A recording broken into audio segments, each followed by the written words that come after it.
ये बात उस वक्त की है जब भारत आजाद भी नहीं हुआ था। भारत के लोगों में और भारत के नेतृत्व में ये बात कूट कूट कर भर चुकी थी कि हमें अब ब्रिटिश शासन से आजादी चाहिए। जैसे जैसे आजादी की मांग बढ़ती गई, वैसे वैसे अपने खुद के नए संविधान को बनाने की मांग भी बढ़ती रही। लेकिन जिस तरह के संविधान को हम आज देखते हैं, ये हमेशा से ऐसा नहीं था। नमस्कार दोस्तों, मेरा नाम है शिवम और आज के इस वीडियो में हम बात करने वाले हैं हमारे भारतीय संविधान के बनने के बाद, the evolution of the constitution. आप हमें फेसबुक पर भी फॉलो कर सकते हैं। हमारे पेज ई स्टडी को लाइक करिए और हमारे अपडेटेड कंटेंट की लिंक आपको वहां पर मिल जाएगी। अब बात करते हैं सन 1934 की, जब पहली बार भारतीय संविधान को बनाने के लिए मांग उठी। भारतीय संविधान को बनाने का जो आइडिया था वो 1934 में पहले ही दे दिया गया था और वो दिया था एम.एन. रॉय ने। हमने अपनी पिछली वीडियो में इनके बारे में बात की थी। अगर आप उस वीडियो में जाना चाहते हैं तो ऊपर दिए हुए लिंक को आप क्लिक करके उस वीडियो को देख सकते हैं। एम.एन. रॉय को भारतीय नेतृत्व में एक बहुत ही क्रांतिकारी नेता के तौर पर जाना जाता है। इन्होंने पहले ही इस बात को समझ लिया था और आखिरकार सन 1946 में उनकी इस बात पर अमल किया गया और कॉन्स्टिट्यूएंट असेंबली बनी। लेकिन इससे पहले सन 1942, जिस वक्त वर्ल्ड वॉर 2 जारी था, उस वक्त भी भारत ने एक अपने खुद के संविधान को बनाने के लिए ब्रिटिशर से मांग की कि हम ऐसा बनाना चाहते हैं। क्रिप्स मिशन भारत आया। क्रिप्स मिशन एक एग्रीमेंट लेके आया जिसमें ये कहा गया था कि अगर भारतीय लोग दूसरे विश्व युद्ध में ब्रिटेन का साथ देते हैं तो ये विश्व युद्ध खत्म होने के बाद हम उन्हें एक पूरी तरह इंडिपेंडेंट कॉन्स्टिट्यूशन बनाने के लिए और पूरी तरह इंडिपेंडेंट गवर्नमेंट बनाने में साथ देंगे। लेकिन मुस्लिम लीग ने इस चीज को नहीं माना क्योंकि वो अपने पाकिस्तान को बनाने की बात को लेकर अड़ी हुई। आगे 1946 में कैबिनेट मिशन जब भारत आया तब वो ब्रिटिश शासन की पावर को भारतीय हाथों में देने के लिए आए। उस वक्त भी कैबिनेट मिशन इस बात को लेके पूरी तरह राजी नहीं था कि भारत के 2 हिस्से होना चाहिए। लेकिन आखिरकार वो अपने प्लान में ऐसा कुछ लाए जिससे मुस्लिम लीग और इंडियन नेशनल कांग्रेस दोनों ने उनकी बात को मान लिया और सन 1946 में पहली बार कॉन्स्टिट्यूएंट असेंबली बनी। अब कॉन्स्टिट्यूएंट असेंबली की बात करते हैं कि आखिर इसमें कितनी सीटें किसको मिली। कॉन्स्टिट्यूशनल असेंबली में टोटल 389 सीटें थी। अब उन 389 सीटों में से 296 सीटें ब्रिटिश इंडिया को दी और 93 सीटें प्रिंसली स्टेट्स, यानी कि ऐसे जगह जहां पर ब्रिटिश शासन के अधीन रहकर वहां के राजा ही राज कर रहे। ब्रिटिश इंडिया से मतलब है ऐसी जगह जहां पर ब्रिटिश शासन का डायरेक्ट कंट्रोल था। तो ब्रिटिश इंडिया और प्रिंसली स्टेट्स, 389 सीटों में से 296 सीटें ब्रिटिश इंडिया को और प्रिंसली स्टेट्स को 93 सीटें। अब ब्रिटिश इंडिया में से भी ये सीटें बांट दी गई। 11 गवर्नर प्रोविंसेस, उनको 292 सीटें दी गई और 4 चीफ कमिश्नर प्रोविंसेस, उनको हर एक को एक एक सीट दी गई। तो ऐसे करके कॉन्स्टिट्यूएंट असेंबली में इलेक्शंस के लिए सीट बांटी गई। लेकिन पहले के इलेक्शन ऐसे नहीं हुआ करते थे जैसे आज भी हैं। मैंने पिछली वीडियो में भी बताया था कि जैसे आज इलेक्शन होते हैं, आज के समय में हर किसी को अधिकार है, हर कोई भी व्यक्ति जो 18 साल से ऊपर है वो वोट कर सकता है। लेकिन उस वक्त तक एडल्ट फ्रेंचाइजी इतनी नहीं थी। उस वक्त तक इलाके के प्रभुत्वशाली लोग, जैसे कि वहां के जमींदार, सामंत या फिर जो प्रभुत्वशाली लोग थे, पैसे वाले लोग थे, उन्हीं को अधिकार था। तो इस कॉन्स्टिट्यूएंट असेंबली के इलेक्शन में भी वही लोग आने वाले थे। अब अगली स्लाइड में हम देखते हैं कि आखिर इस इलेक्शन का रिजल्ट क्या हुआ। अब जैसा कि मेरे इस स्लाइड में दिया हुआ है कि जो प्रिंसली स्टेट्स थी उनमें हर एक स्टेट को एक एक सीट या उनकी पॉपुलेशन के हिसाब से सीट दे दी गई। तो वो 93 सीटों में तो नॉमिनेटेड था, उसमें कोई इलेक्शन नहीं था।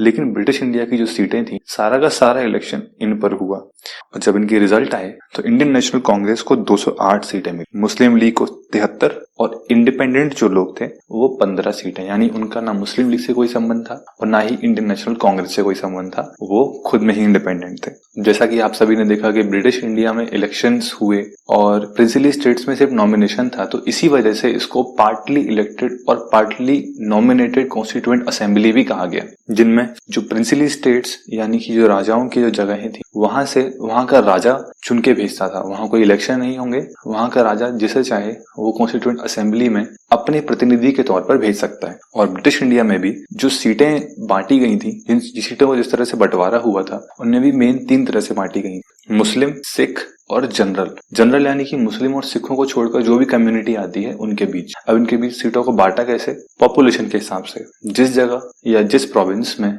जिस पॉपुलेशन की जो भी रेशियो होगा, उस रेशियो के हिसाब से उसको वहां पे सीटें अलॉट कर दी जाएंगी। तो ये था चुनाव का सारा प्रोसेस। अब हम आगे देखते हैं कि आखिर कॉन्स्टिट्यूएंट असेंबली में आगे क्या हुआ। अब देखते हैं कॉन्स्टिट्यूशनल असेंबली की वर्किंग। अब ये आगे क्या हुआ कि कॉन्स्टिट्यूएंट असेंबली में जब इलेक्शंस हो गए, सारे प्रतिनिधि जब चुन लिए गए, तो उसके बाद 9 दिसंबर 1946 को इनकी पहली मीटिंग हुई। मुस्लिम लीग ने इस मीटिंग को बाइकआउट कर दिया। ये बात ध्यान देने वाली बात है, बाइकआउट यानी कि उन्होंने पूरी तरह से मना कर दिया कि हम इसमें नहीं आए। तो इसी वजह से उस पहली मीटिंग में 211 मेंबर ही हो पाए। 211 मेंबर ने पहली असेंबली में भाग लिया। डॉक्टर सच्चिदानंद सिन्हा, जो उस वक्त कॉन्स्टिट्यूएंट असेंबली के सबसे बुजुर्ग मेंबर थे, उनको टेम्परेरी प्रेसिडेंट के तौर पर चुन लिया गया और आखिरकार और बाद में डॉक्टर राजेंद्र प्रसाद को कॉन्स्टिट्यूएंट असेंबली का प्रेसिडेंट चुन लिया गया और साथ ही साथ एच.सी. मुखर्जी और वी.टी. कृष्णामाचारी को vice president of the assembly घोषित किया गया, यानी कि इस असेंबली में 2 वाइस प्रेसिडेंट थे। 13 दिसंबर 1946 को जवाहरलाल नेहरू ने कॉन्स्टिट्यूएंट असेंबली में एक ऑब्जेक्टिव रिजोल्यूशन लाया, जिसमें कुछ पॉइंट दिए गए थे। मैं उनको बारी बारी से बताता हूँ। उन्होंने पहला पॉइंट दिया था कि ये कॉन्स्टिट्यूएंट असेंबली इस देश को एक इंडिपेंडेंट देश घोषित करती है, जो कि अब फ्यूचर में अपना खुद का कॉन्स्टिट्यूशन बना सकता है। दूसरा है कि जो भी टेरिटरी जो अभी तक ब्रिटिश इंडिया को बनाती थी या फिर प्रिंसली स्टेट्स में थी या फिर कोई भी ऐसी यूनियन टेरिटरी जो भारत में शामिल होना चाहती है, वो यूनियन ऑफ इंडिया में शामिल हो सकती थी। तीसरी बात, बेशक डिसीजन बड़े बड़े नेता ही लेते हैं, एक गवर्नमेंट में जो उनके प्रतिनिधि हैं जनता के वो ही लेते हैं, लेकिन उनकी गवर्नेंस का पावर यानी कि उनकी डिसीजन लेने का पावर उन्हें जनता से मिलता है। ये उनका खुद तक कोई पावर नहीं है, जनता ने उनको चुनकर भेजा है तो वो जनता के लिए रिस्पॉन्सिबल है, तो जनता के द्वारा ही उनके पास इतनी ताकत है जिससे वो ये डिसीजन ले सकें। कॉन्स्टिट्यूएंट असेंबली का एक मेन सिद्धांत रहेगा हर तरह के क्लास की रक्षा करना, हर तरह के क्लास को समान अधिकार देना, चाहे वो बैकवर्ड क्लास हो चाहे वो जनरल क्लास हो, सभी के लिए बराबर justice, social, economic and political, सामाजिक, आर्थिक और राजनैतिक हर तरह के क्षेत्र में हर तरह के क्लास को, हर व्यक्ति को एक बराबर अधिकार दिया जाएगा। इस रेजोल्यूशन को 22 जनवरी 1947 में पास कर दिया गया और आज भारत की जो कॉन्स्टिट्यूशन की प्रीएम्बल है यानी प्रस्तावना है, ये उसका मूल स्वरूप कहा जाता है। आज की प्रस्तावना है वो कहीं ना कहीं इससे बहुत हद तक मैच करती है।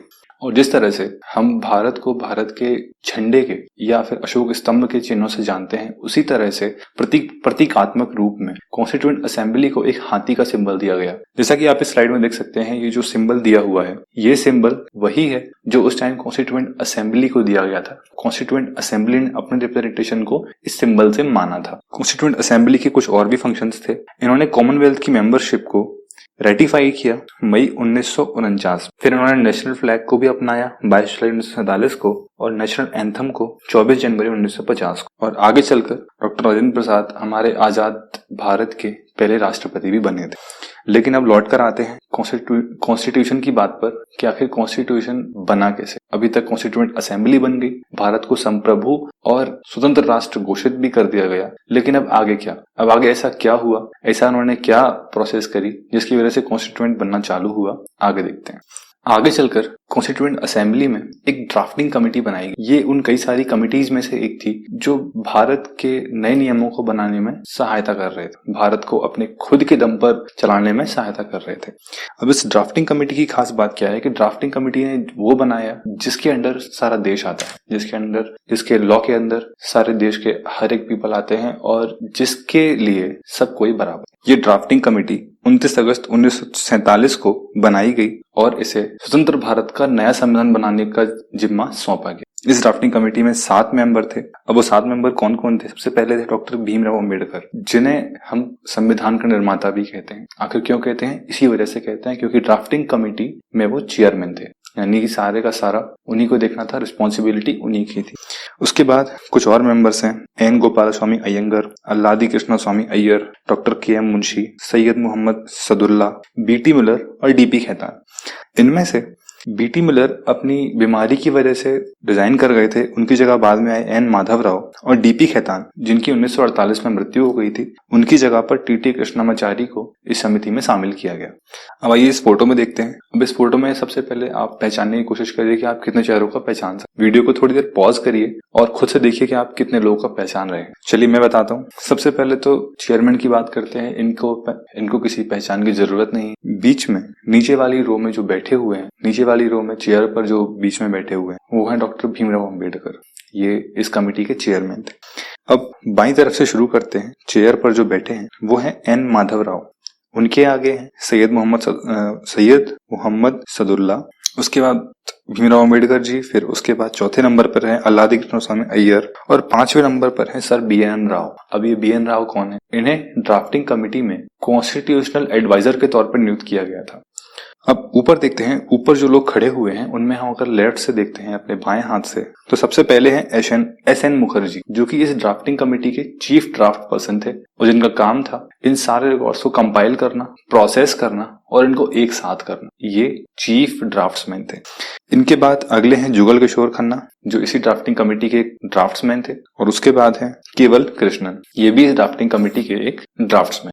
ड्राफ्टिंग कमेटी ने और भी जो कमेटी बनाई गई थी उनके कई सारे प्रपोजल्स ली और उसके बाद कॉन्स्टिट्यूशन का पहला ड्राफ्ट फरवरी 1948 में पोस्ट कर दिया, यानी पब्लिश कर दिया। भारत के लोगों को 8 महीने का समय दिया गया जिसमें वो इस ड्राफ्ट में कुछ अमेंडमेंट्स ला सकें या फिर नए अमेंडमेंट्स को प्रपोज कर सकें। फिर बहुत सारे सजेशंस के बाद, क्रिटिसिज्म के बाद और कमेंट्स के बाद ड्राफ्टिंग कमेटी के एक सेकंड ड्राफ्ट बनाया जो कि अक्टूबर 1948 में पब्लिश कर दिया गया। ड्राफ्टिंग कमेटी ने 6 महीने से थोड़ा कम समय लिया है इस सारी प्रोसेस को पूरा करने में, और इन 6 महीने से कम समय में वो 141 दिन बैठे और उन्होंने इसको बनाने में अपना योगदान दिया। अब इस कॉन्स्टिट्यूशन का जो फाइनल ड्राफ्ट था वो 4 नवंबर 1948 को आया। असेंबली ने जनरल डिस्कशन के लिए इसे 5 दिन के लिए रखा, जिसे फर्स्ट रीडिंग भी कहा गया। उसके बाद सेकंड रीडिंग स्टार्ट हुई जो 15 नवंबर 1948 से लेकर 17 अक्टूबर 1949 तक चली। इस स्टेज में करीबन 7,653 अमेंडमेंट प्रपोज किए गए और उनमें से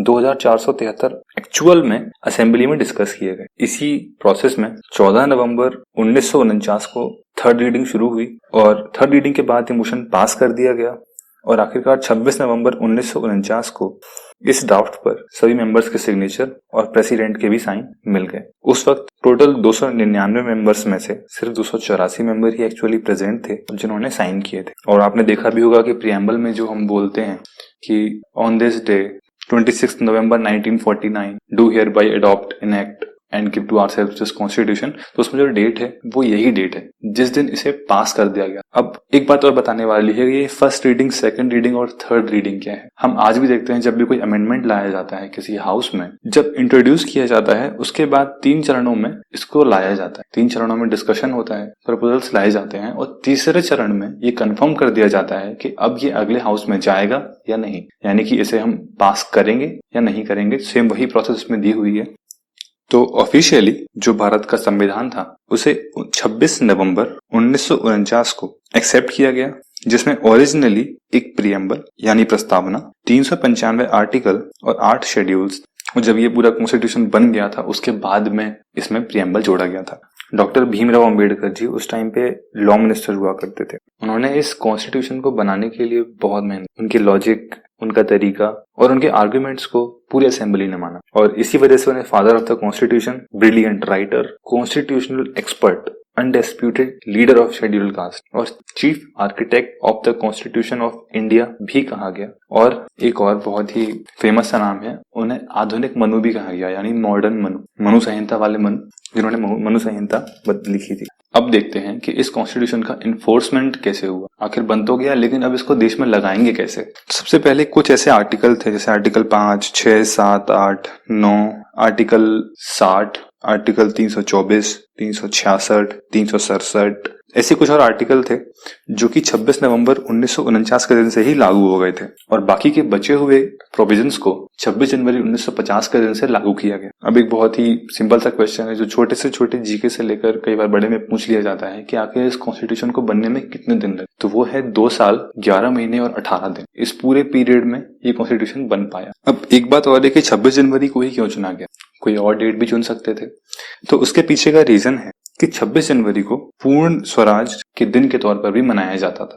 और ये कब मनाया जाता था, जब दिसंबर 1929 में लाहौर सेशन हुआ था उसके बाद से ही इस दिन को पूर्ण स्वराज के दिन के रूप में माना जाता था और इसी हिस्टोरिकल इंपॉर्टेंस की वजह से 26 जनवरी को कॉन्स्टिट्यूशन लागू किया गया। अब इस कॉन्स्टिट्यूशन को लेकर कुछ क्रिटिसिज्म भी है। क्रिटिसिज्म यानी कि कुछ ऐसी बातें जो लोगों को ठीक नहीं लगी। पहला है कि ये कोई रिप्रेजेंटेटिव बॉडी नहीं है, नॉट अ रिप्रेजेंटेटिव बॉडी। कैसे? क्योंकि उस वक्त तक एडल्ट फ्रेंचाइजी नहीं थी, उस वक्त चुनाव आज की जैसे नहीं हुआ करते थे। तो ये कहा गया कि उस वक्त के जो मेंबर्स थे, जो कॉन्स्टिट्यूएंट असेंबली में थे, वो चुनाव से नहीं आए। यूनिवर्सल एडल्ट फ्रेंचाइजी जिसे हम कहते हैं, वो उस प्रोसेस से नहीं आए हैं, इसीलिए इनको हम कंप्लीट रिप्रेजेंटेटिव बॉडी के तौर पर नहीं मान सकते। कॉन्स्टिट्यूशनल असेंबली एक सोवरेन बॉडी नहीं, एक स्वतंत्र बॉडी नहीं। क्यों? क्योंकि आपने देखा होगा कि कैबिनेट मिशन के बाद इसको बनाया गया, वो भी कब? ब्रिटिश शासन की अनुमति से। और ऐसा भी कहा जाता है कि जब ये अपनी मीटिंग्स किया करते थे, मीटिंग्स यानी कि जब भी इनकी असेंबली हुआ करती थी, तब उस असेंबली को लगाने के लिए भी इन्हें ब्रिटिश शासन से परमिशन लेनी पड़ती थी। तो इस वजह से इसे एक सोवरेन यूनिट भी नहीं माना गया।